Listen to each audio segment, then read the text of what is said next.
नमस्कार दोस्तों, परमा एजुकेशन की यूट्यूब चैनल पे आप सभी भाई बहनों का स्वागत करते हैं। आज हम बात करेंगे वंशानुक्रम और वातावरण, इससे संबंधित सभी प्रश्नों को हम लोग देखेंगे। और आप लोग क्या करिए, एक कॉपी उठाइए, ठीक है, कॉपी उठाइए और पेन उठाइए, ठीक है, कॉपी पेन उठाइए और जल्दी से सभी प्रश्नों को नोट करते चलिए, क्योंकि इसमें प्रश्न नहीं रखे गए हैं, बस जितने भी महत्वपूर्ण फैक्ट हैं उसे ही रखा गया है और उसे आप लोग नोट करते चलिए, ठीक है।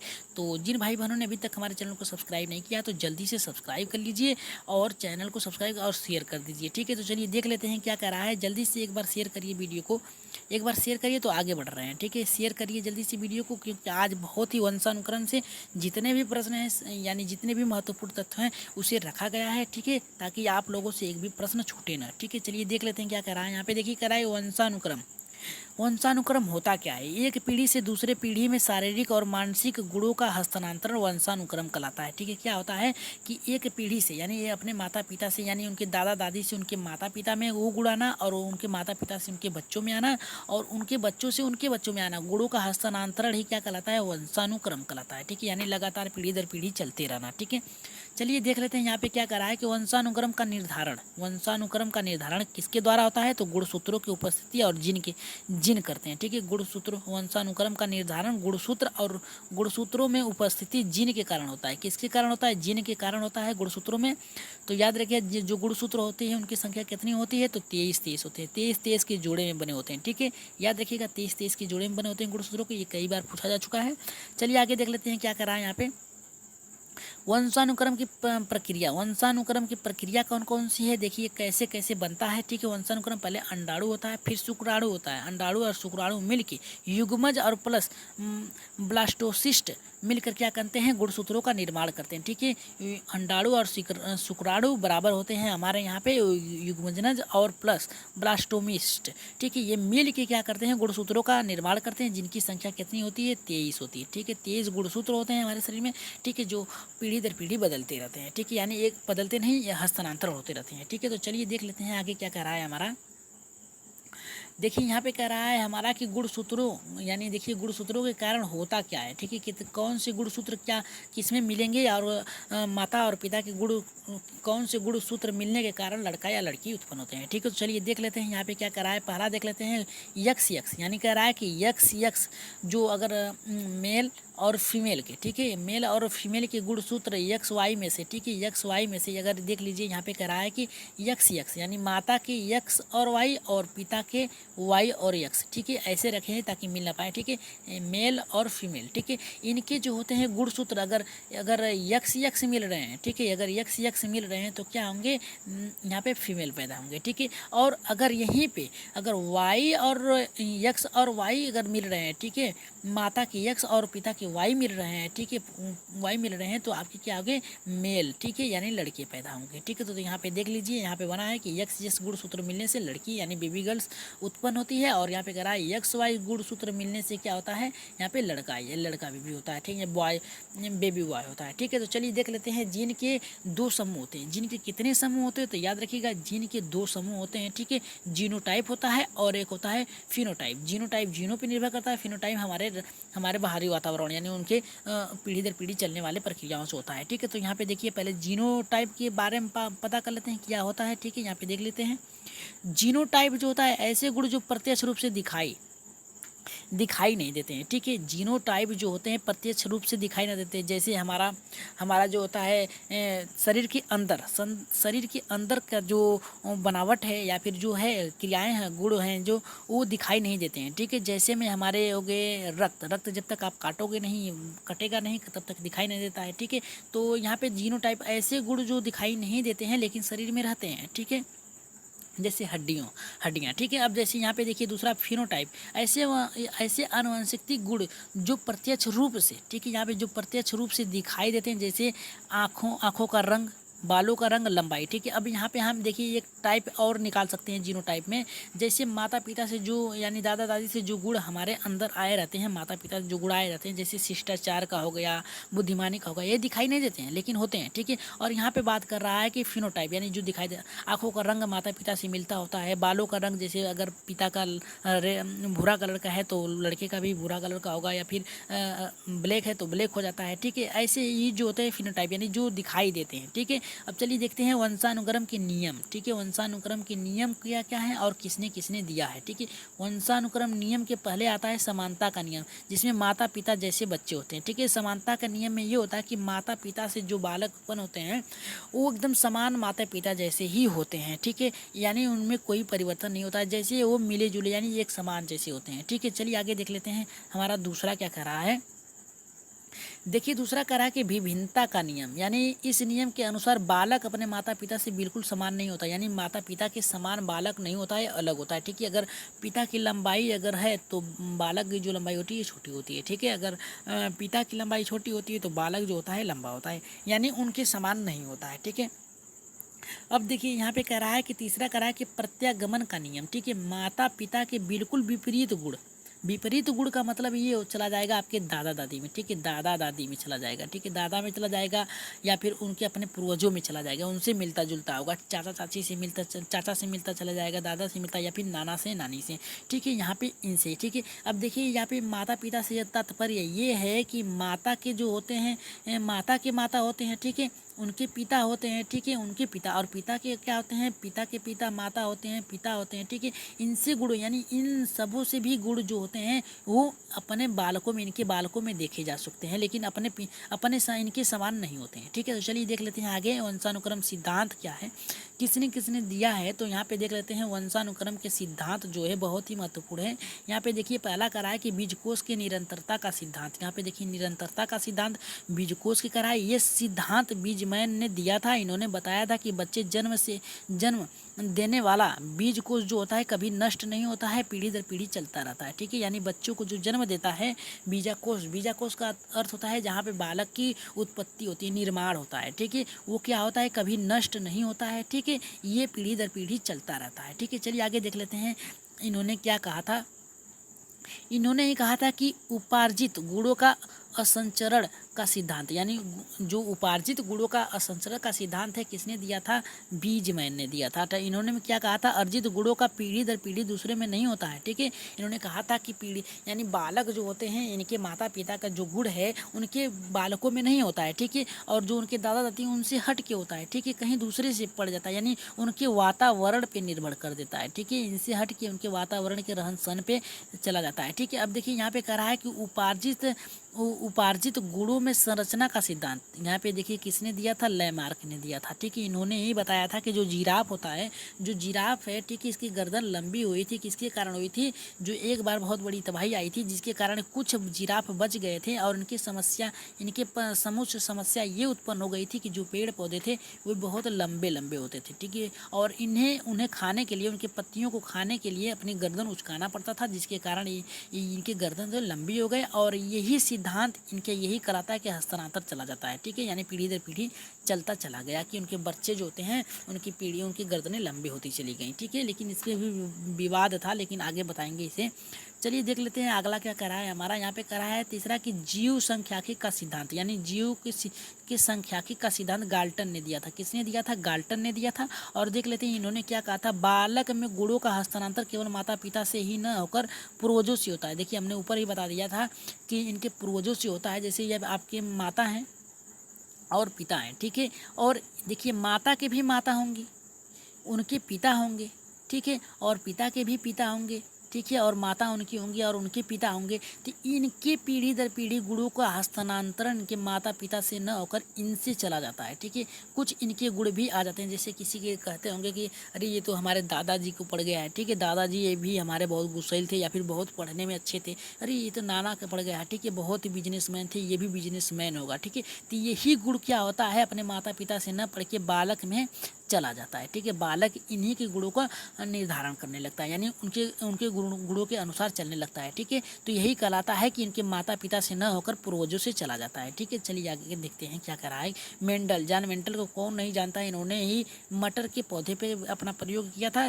देखिए एक करा है कि एक पिता से उत्पन्न संतानों में भिन्न भिन्न गुण होते हैं। ठीक है, सफ़ेद चूहा या फिर मटर प्रयोग। ठीक है, इन्होंने किया था कि एक काले चूहे पे इन्होंने प्रयोग किया था जिसका रंग इन्होंने इनके प्रयोग के द्वारा बदल गया था। ठीक है, वो कैसा हो गया था, वो हो गया था और वाइट हो गया था। ये मटर पे प्रयोग इन्होंने किया था कि एक दूसरे मटर को के संकर प्रजाति में संकरण करा के, ठीक है, संकरण करा के उसे प्रयोग किया था और उसका जो उसमें और पहले वाले में मटर में प्रयोग किया तो देखा कि इसमें बहुत ही अधिक विभिन्नताएं हैं। ठीक है, तो यही इन्होंने कहा है कि माता पिता से उत्पन्न संतान जो होते हैं भिन्न भिन्न गुणों और सफ़ेद चूहे मटर पे प्रयोग किया था, भिन्न भिन्न होते हैं और इन्होंने सफ़ेद चूहे और मटर पे प्रयोग किया था अपना। ठीक है, चलिए देख लेते हैं आगे क्या कह रहा है हमारा, देख लीजिए, एक बार शेयर कर दीजिए वीडियो को। ठीक है, क्योंकि आप लोगों को ये जानना बहुत ज़रूरी है। ठीक है, वंशानुक्रम से जितने भी आते हैं प्रश्न उसे रखा गया है। ठीक है, यहाँ पे कह रहा है कि बालक में वंशानुक्रम के प्रभाव कौन कौन से पड़ते हैं, बालक में वंशानुक्रम के प्रभाव कौन कौन से पड़ते हैं, चलिए देख लेते हैं। ठीक है,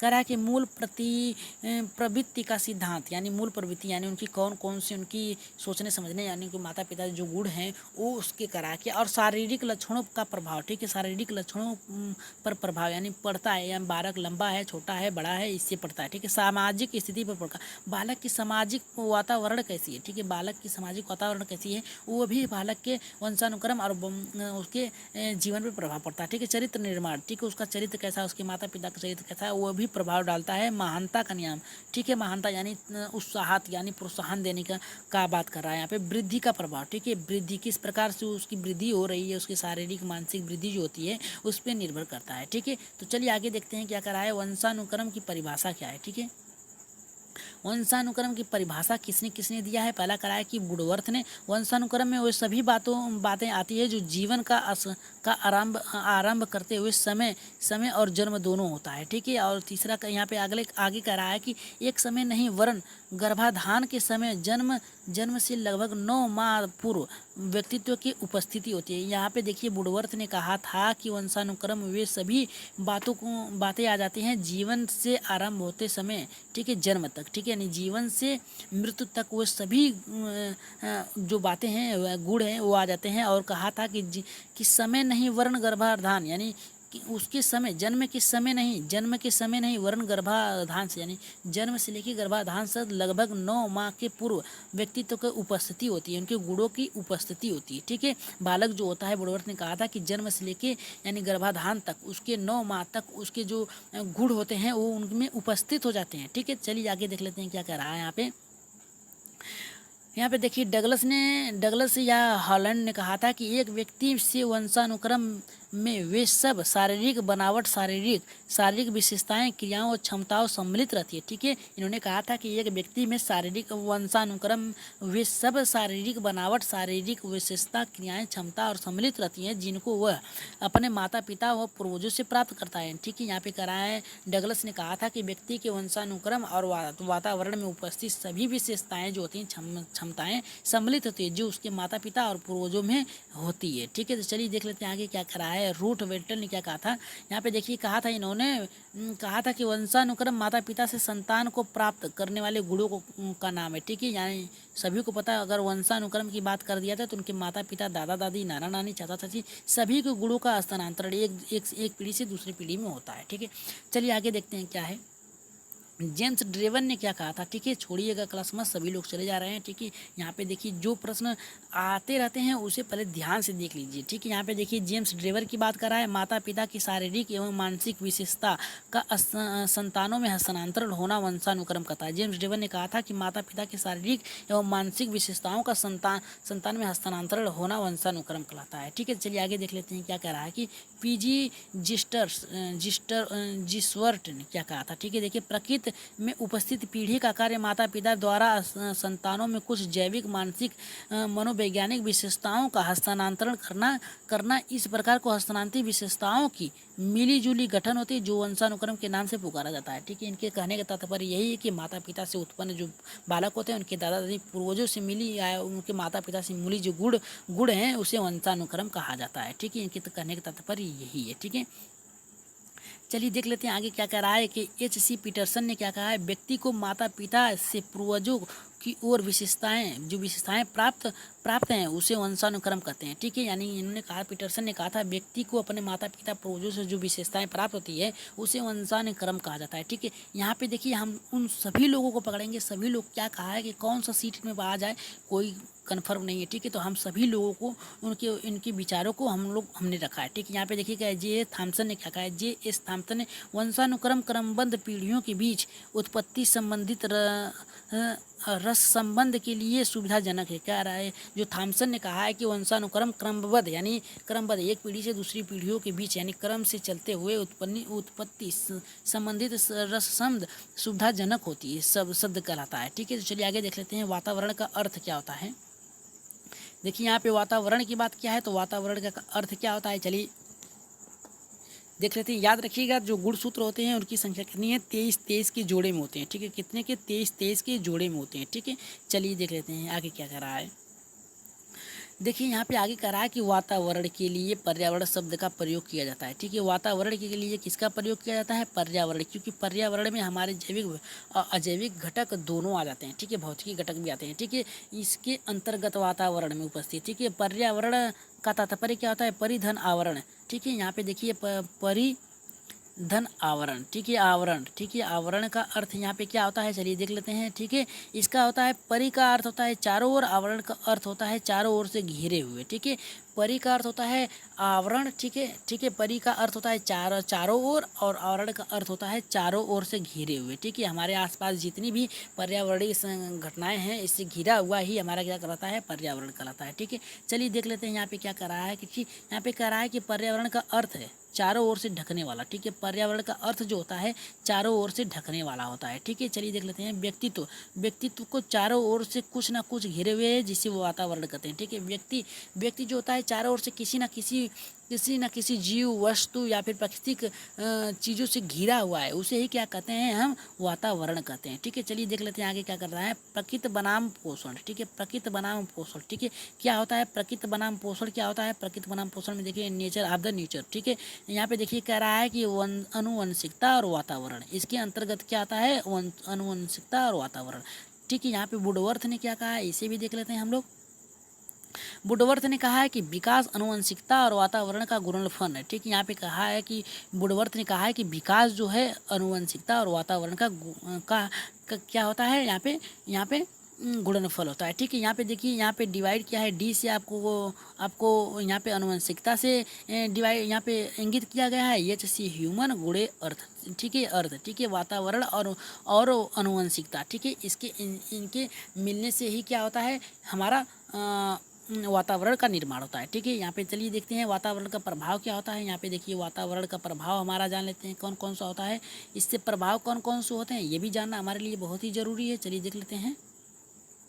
वातावरण से प्रभाव से शारीरिक अंतर का प्रभाव होता है और यहाँ पे मानसिक विकास का प्रभाव होता है, प्रजाति सृष्टा का प्रभाव होता है, बुद्धि का प्रभाव होता है, व्यक्तित्व का प्रभाव होता है, अनाथ बच्चों का प्रभाव होता है और यहाँ पे देखिए जुड़वा बच्चों का। ठीक है, यहाँ पे जुड़वा बच्चों का प्रभाव होता है। ठीक है, चलिए देख लेते हैं। यहाँ पे देखिए बात किया वातावरण का प्रभाव, तो वातावरण के प्रभाव में कौन कौन से आते हैं, शारीरिक यानी उनकी बनावट कैसी है। ठीक है, वो भी बालक के वातावरण पर निर्भर करता है। ठीक है, वंशानुक्रम पे निर्भर करता है, वातावरण पे निर्भर करता है। ठीक है कि उनकी जो शारीरिक क्रियाएं हैं या फिर जो उनकी बनावट है, अंतर है कैसा है। ठीक है, यहाँ पे दो बालक जो होते हैं एक समान नहीं हो सकते। ठीक है, मानसिक विकास। ठीक है, ये किसी बालक का जो मानसिक क्रिया होती है तीव्र होती हैं, किसी बालक का जो होता है कम होता है। ठीक है, यही होता है मानसिक क्रियाओं का अभाव। ठीक है, चलिए देखते हैं प्रभाव होता है। ठीक है, प्रजाति का श्रेष्ठता का अभाव। ठीक है, यहाँ पे कौन सी प्रजाति कितनी श्रेष्ठ है और कितनी बुद्धिमान है। ठीक है, अगर तुलना किया जाए तो संसार में सबसे ज़्यादा बुद्धिमान कौन होता है प्राणी वो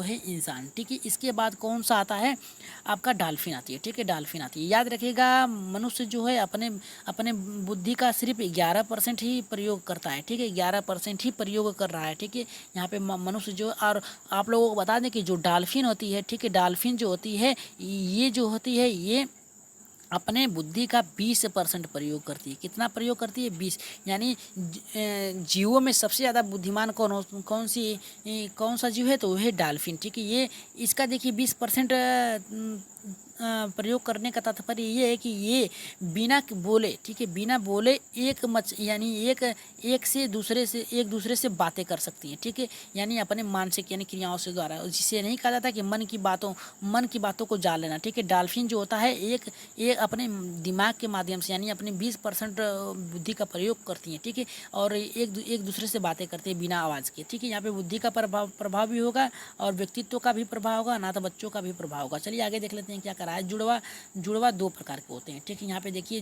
जुड़वा जो बच्चे होते हैं ये 2 प्रकार के होते हैं, ठीक है।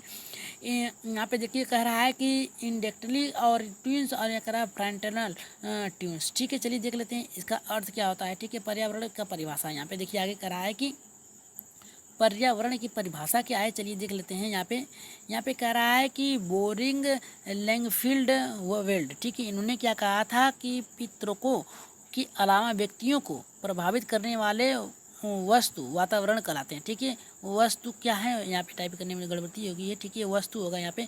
वस्तु क्या है, वातावरण कहलाता है, ठीक है। पितृकों के अलावा, ठीक है, यानी उनके माता पिता यानी दादा दादी के अलावा व्यक्ति के प्रभावित करने वाले जो हैं वस्तु को भी वातावरण कहते हैं, ठीक है, वातावरण है, ठीक है। चलिए आगे देख लेते हैं क्या कह रहा है यहाँ पे। वुडवर्थ ने क्या कहा है कि वातावरण में वे सब बाह्य तत्व आते हैं जिन्होंने व्यक्ति को जीवन में आरंभ करने के लिए समय से प्रभावित किया है, ठीक है। वुडवर्थ ने कहा है वातावरण में वे सब बाह्य तत्व आते हैं जिन्होंने व्यक्ति को जीवन प्रारंभ करने में यानी शुरुआत करने में समय से प्रभावित किया है, ठीक है। अब देखिए यहाँ पे रास ने कहा है कि वातावरण वह बाहरी शक्ति है जो हमें प्रभावित करती है, ठीक है। रास ने कहा है कि वातावरण वह बाहरी शक्ति है जो हमें प्रभावित करती है, ठीक है। चलिए आगे देख लेते हैं। वातावरण जैसे तात्पर्य ये है कि बालक का वातावरण जैसा रहेगा, मनुष्य का वातावरण जैसा रहेगा वैसा ही सीखेगा, ठीक है। यहाँ पे जिसवर्ट ने क्या कहा है, चलिए देख लेते हैं। वातावरण वह वस्तु है वह जो किसी अन्य वस्तु को घेरे हुए है और उस पर सीधे प्रभाव डालती है, ठीक है। जैसे मनुष्य के आसपास जितनी भी घटकें हैं, ठीक है, और मनुष्य जो है, ठीक है, उससे जो भी प्रभावित कर रहा है, ठीक है, वही उसका क्या कहलाएगा, वातावरण कहलाएगा, ठीक है। चलिए आगे देख लेते हैं। यहाँ पे एनास्टेसिस क्या कहते हैं। वातावरण वह वस्तु जो व्यक्तियों को पितृकों के अतिरिक्त प्रत्येक प्रभाव डालती हैं, यानी यहाँ पूर्वजों के अलावा अतिरिक्त प्रभाव डालती हैं, ठीक है। चलिए देख लेते हैं। जैसे हमारा वातावरण परिवेश हो गया, ठीक है, परिवेश हमारा क्या करता है, वही वातावरण तथा अनुवंशिकता पूरक है संबंध, ठीक है। यहाँ पे हमारा यही होगा, ठीक है। आज के लिए इतना ही, और बता दीजिएगा कि आज के वंशानुक्रम पर जो वातावरण और वंशानुक्रम के पाठ पढ़ाए गए हैं इसमें आप लोगों को कोई कमी नज़र आई होगी तो अपना कमेंट जरूर कमेंट बॉक्स में दीजिएगा। आज के लिए इतना ही, धन्यवाद।